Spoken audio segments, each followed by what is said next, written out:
Hi guys, welcome back to an episode of DD Cars, and in today's episode I'll be reviewing TribeCar Mazda 2 Sedan. Let's dive straight to this video right now. Alright then, so here is guys the Mazda 2 Sedan from TribeCar itself. So basically overall, let me just walk through guys the damages if there's any before show you guys the interior as well as the front of the car as well. So yeah, looking throughout the front of the car itself, so far there isn't any obvious damage itself, which is a great thing. So yeah, and then maybe the tire will be a bit dirty, but overall damage, there isn't any obvious damage itself lah. So yeah, which is a good thing itself. You got your typical Mazda problem where one side of the mirror will be folded in and the other side will not be folded in, which I can show you guys right there. So it's a little bit weird itself lah. So yeah, but other than that, if you guys actually do notice, the Mazda 2 Sedan is actually, for this generation, is actually like the string down version of the Mazda 3 Sedan. Because if you didn't notice already, the front and the rear actually have some similarities to it. So probably if I could, let me just show you guys the front. So basically I pop a picture of the Mazda 3 Sedan right here. So this is how the front look like. Very similar, and it is like the baby version of the Mazda 3 itself. So yeah, and let me just show you guys the rear as well. This is how the rear looks like. So yeah, and same thing, there will be enough features on around here itself. So yeah, as you guys can see, this is the same exact car, just that it's smaller, it's stripped down to a smaller size. So yeah, but other than that, let me just show you guys the trunk space for the Mazda 2 Sedan right now. Alright then, so yeah, basically to access the trunk area is very simple, and it's basically the same thing as the Mazda 3 Sedan. Just locate the trunk emblem, the trunk release emblem down right below the here, and you should be able to unlock it. If not, you should technically could also use the key, which is this is how the key looks like on the Mazda 2 itself, and I think should be similar for the Mazda 3 Sedan as well. So basically you got a lock and unlock button as well as a trunk button, which you can just press right here, and the trunk should unlock itself, and just like that you're able to access the trunk itself. So yeah, so basically this is how the trunk looks like on the Mazda 2 Sedan itself. Good. There's a good amount there's a decent amount of trunk space right here itself. So I put the trunk capacity right here itself for you guys to refer to. So this is how much the Mazda 2 Sedan has for its trunk space itself. Alternatively, if you want to access the trunk, you can always just pull the trunk release lever right in the driver's side, which I'll show you guys later on. But for the time being, if you want more seat for the trunk space, you can always just pull this down and pull this down, and it should probably unlatch the rear seat itself. So once that's been unlatched, you just fold the seat down. Same for the other side, fold the seat down, and you'll have definitely much more space in the car itself. So yeah, and that is probably it for the trunk space. So just fold back out, very simple. Just need to pull the seat back up to original position, and you're able to get back to its original configuration, which is carrying 5 people in this car. So yeah. Oh yeah, and to close the trunk is very simple. Just need to pull there isn't really any lever that you can grab hold onto to put the trunk down. You just need to slam it down real shut, and it will close itself. So yeah. Alright, so right now I'll be showing you guys the rear seat of the Mazda 2 Sedan. So stepping right into the Mazda 2 Sedan is a big problem, because even though the car is quite small, the opening is still very decent where you're able to get in and out without any issue itself. So yeah, so basically right now this is how the rear of the Mazda 2 Sedan looks like.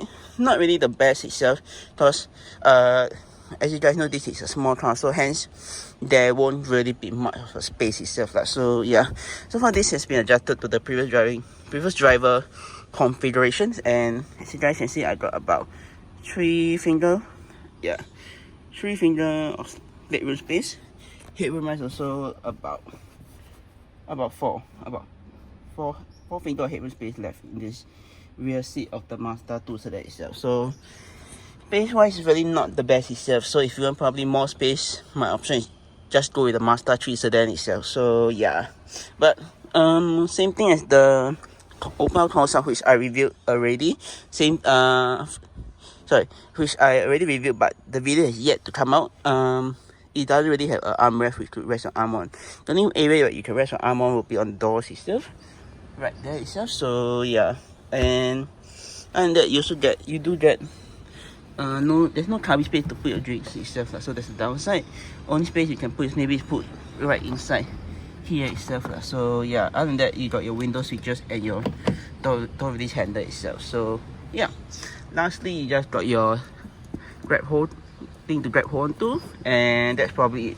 Fortunately, there isn't really any center lighting for this car, which is the downside. The only lighting you get is at the front, where when the car doors open, the light will turn on itself. But and that is probably it for the rear seat itself. Sorry, you also get some pocket right here, but it's only for the left hand side. Fortunately, the right hand side, you don't really get anything, which is the downside. But you do get some storage space right here to put your things if you want to. If not, you can always politely ask the driver put their stuff at the front itself. So yeah, but let me see how the center sitting position looks like. Oh my god, sitting in center, not really the best. It's the same thing I feel like I have in the Mazda 3 Sedan itself, where you're probably going to be very, very cramped in the center itself, I can bet. So yeah, let me just show you my position. Right? So basically, this is how it looks like sitting in the center of the seat itself. One thing you definitely notice is you get a slight elevation in the seat itself. So basically, you know that you're sitting in the center when there's a slight elevation in the center of the seat compared to the left or right side itself. Plus, headroom wise also about same thing, about 4 fingers of headroom space left. Legroom wise, not the best, just like maybe a finger. Yeah, maybe a finger itself on either side, and that's probably it itself. So yeah, and like what I mentioned earlier on, sitting 3 full-grown size adult is not the best itself. So probably my recommendation is probably just 2 full-grown size adult. But if not, kids sitting in the back wouldn't be any issue as well. So yeah, but other than that, that is probably it for the rear. Let me just move to the front right now. So basically, this is how the front of the car looks like. It's basically almost the same layout as the Mazda 3 itself, just that there's some changes to it that they did for the 2 itself and the 3 itself. So like you get the red paint striping right there itself, which is only exclusive to the Mazda 2 itself, and yeah, basically that's the only thing I can see so far that is exclusive to the Mazda 2 itself. But other than that, the AC vent, everything right down below here, all quite similar to the Mazda 3 itself, which I already reviewed. So same goes for that side as well. So yeah, and the wheel is very similar. The gauge maybe they changed a little, but other than that, everything's still the same old Mazda 3 that I know from itself. So yeah, but other than that, let me just get out of the car right now, and I'll show you guys for the front of the car itself. So yeah, alright then, now let's jump straight into the driver's seat of the Mazda 2 itself.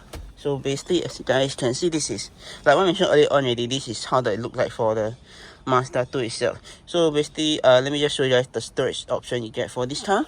Well, you get one big ass average size glove compartment right here where you put your stuff, and as you guys can see, this has already been placed with some junk, so unfortunately we can't really put much inside here itself. So yeah, moving on, you got another one right here itself. It's a very thin one right here if you want to put your stuff, like maybe your phone or your wallet. If not, you can always place them right here itself.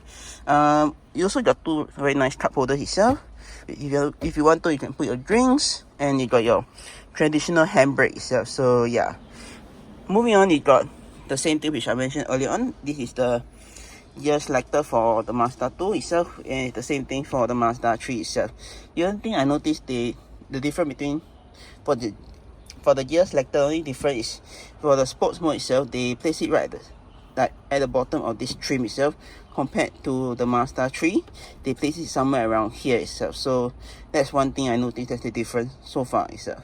Moving on, you got 2 aux port itself. So basically, one is to put your USB Type A cable.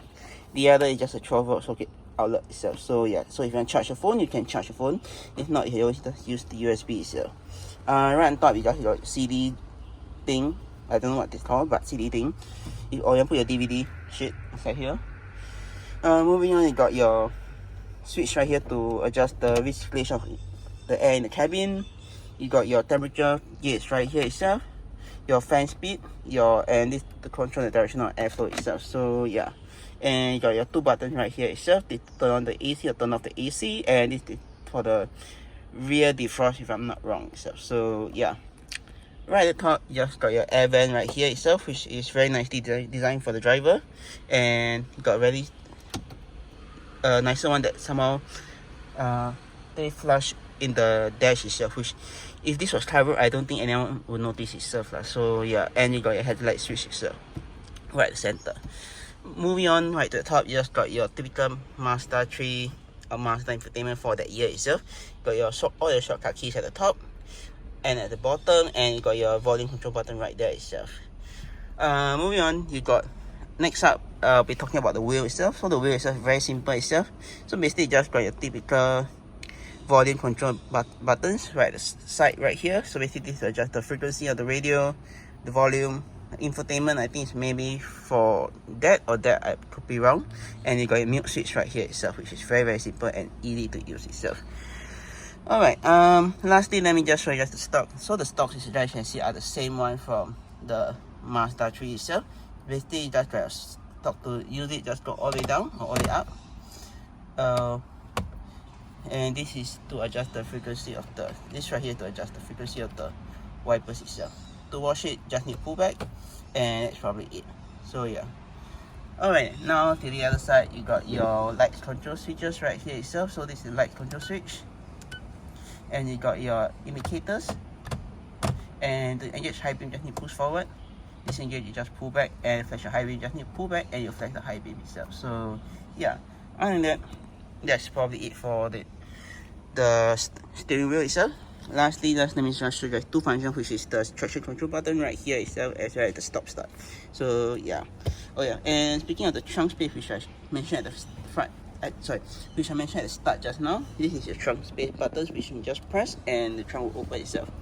And you got two switches right down at the bottom, which is one of them is for the trunk button and the other is for your fuel door itself. So yeah, other than that is probably it for all the buttons in the screen itself. Lastly, let me just show you guys this on the window. So basically, this right here is all your windows controls. Very simple and easy to use. This time people from rolling down the windows, and you got your window adjusting tool right here to adjust the mirrors on either left or right hand side itself. So yeah,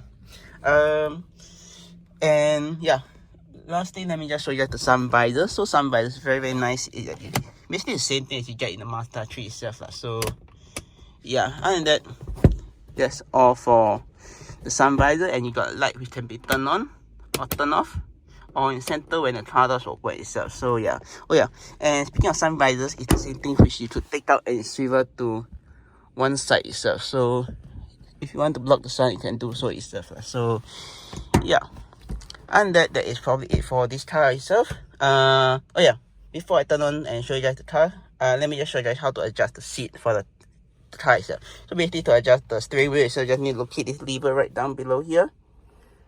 Right here itself, just pull on it and you'll be able to adjust the steering wheel. For the seat itself, it's very simple, just need to locate this lever right down below here where my hand is, and you'll be able to slide it forward or backwards. And lastly, to adjust the height of the seat itself, you just need to use this tool right here, and angle is just right here itself. So yeah, other than that is all for the car itself. Now let me just turn on the car to show you guys some of the other functions itself. So yeah, so basically for the brake itself, and just press the stop button. Drive, and this is my 2 other videos, and with that, I'll see you guys in my next video.